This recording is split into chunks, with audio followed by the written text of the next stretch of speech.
Hi guys, we're gonna be looking at the technical analysis of some few currency pairs.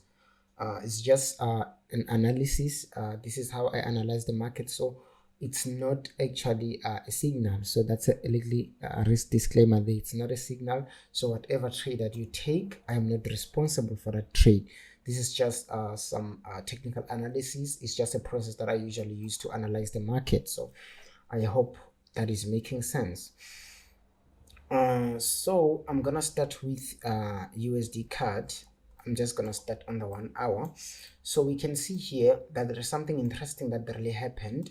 The market, it was in a ranging mode, and then the range was broken somewhere here, which resembled that the sellers, they are now kind of taking over, or the sellers are a little bit stronger because of the breakout.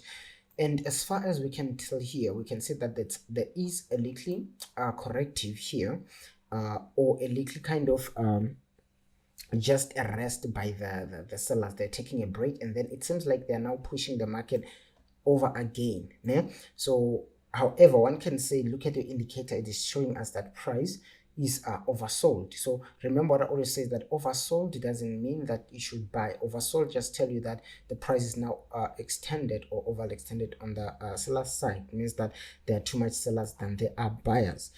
So then what's the solution here? So as far as we can tell, we can see that now it's like the sellers, they're beginning to take over again. Why? Because if you can see here, we can see the highs and the lows, that they become lower and lower.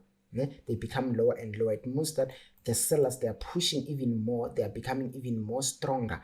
Even if you can look at this corrective, you can see that it's some kind of a horizontal corrective.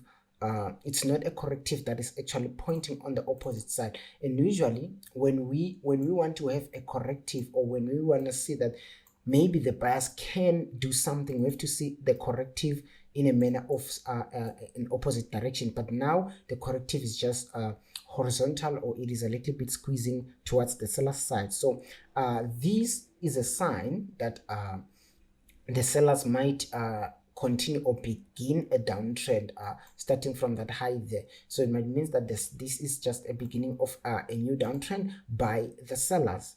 So what you can do as a trader is that when you take a trade, you have to make sure that your stop loss is at the right place.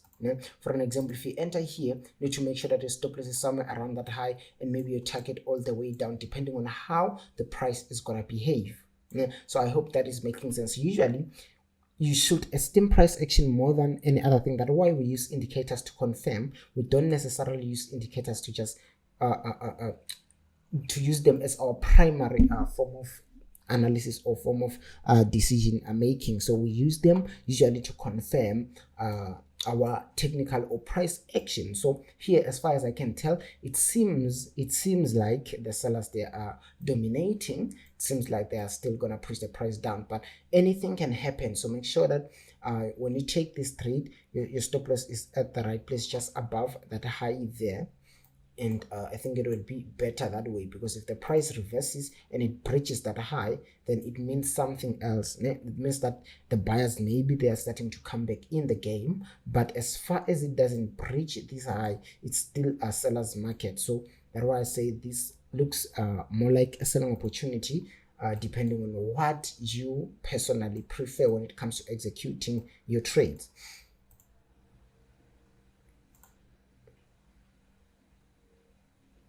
So let's see here, we have a gold USD.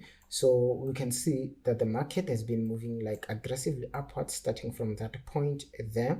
And as we can see now, it's kind of like entering in a corrective phase, or in a corrective move, just like it did all the way here. So about that, I meant all the way here, just like it did here. So it seems like now it is continuing, or it is entering in a corrective phase. It is entering in a corrective phase, and we can see that it bounced here at this key level, which was previously a resistance, and it has now become support. So it was resistance here, these two areas, and now it has become support 1, 2, 3, 4 times. So it might happen that this is the zone that the sellers will not be able to bridge, or the sellers will not be able to push the price under. So we're expecting here some kind of breakout, and a breakout that should happen in this zone should make sure one thing, that it comes with a retest. Why should it come with a retest? Because we need to make sure that that high doesn't restrict the price. Yeah? So if the price goes up, just breaking out this area, and you begin to buy, it might happen that price will just bounce there and come back down. So you have to make sure that if it breaches this area, maybe let it give you another new low to confirm that indeed the price is now beginning to form higher highs and higher lows. So make sure that you see something that, but the most interesting area where we will enter this zone, it is when it pushes up, and the high that is going to be formed somewhere here should be a bit higher than this one. So any high that is formed below this zone, you shouldn't consider it as something significant, because in terms of like buying, because if you form a high here, it means that the market is likely to continue in a range. And so make sure that it pushes up. If it breaks up this line, pushes up and then corrects, and then when it forms a low, that's where you're going to be entering as a buyer.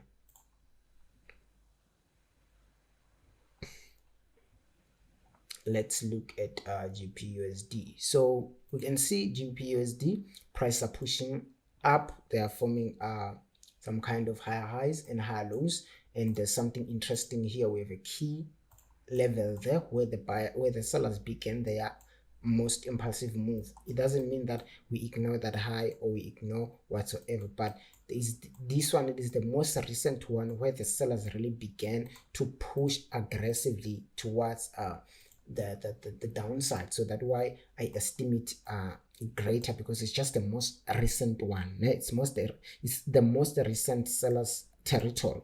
So we are paying attention into that area, and we are also paying attention into the fact that the market is moving in an uptrend.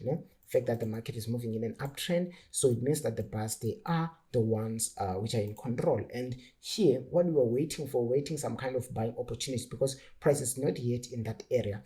And there are two areas where we can kind of look for our buys. Let me just put it there. It is this zone, and it's also this trend line. So, but however, the zone and the trend line, they are like working together, because if price bounces here, it's still close to the trend line. If price bounces here, it's still close to the trend line. So the most important level is this zone here. We're expecting the price to form some kind of new support around this area, but it can reverse before, like just go up like that. So we're also expecting that too. Let's keep our eyes open. It doesn't mean that the market is going to do whatever that we want it to do. So to just clarify, we are actually interested on this structure of this small corrective that is beginning this one. But to see it clear, let me just go even further down. We are interested in this structure of the corrective, on how the market is correcting. This is what we are basically looking for as traders. We are looking for this pattern or for this manner, and when this pattern is broken, then we're gonna open our eyes and see actually what is really happening. Does it mean that prices begin to impulse again, or maybe we should wait for other confirmation? But we're just waiting to see how price behave in this structure here. For now, it is not clearly, but we're expecting price to bounce somewhere around here. It can bounce before, but that will be determined by a breakout of this pattern or this flow of the corrective wave. So when it is broken, if it is broken with high momentum, like in such huge candles like this one, then we'll just be entering. But if it's broken by small candles, no motivation, we'll have to wait for a retest, and then we're gonna enter from that retest. So I hope it is making sense.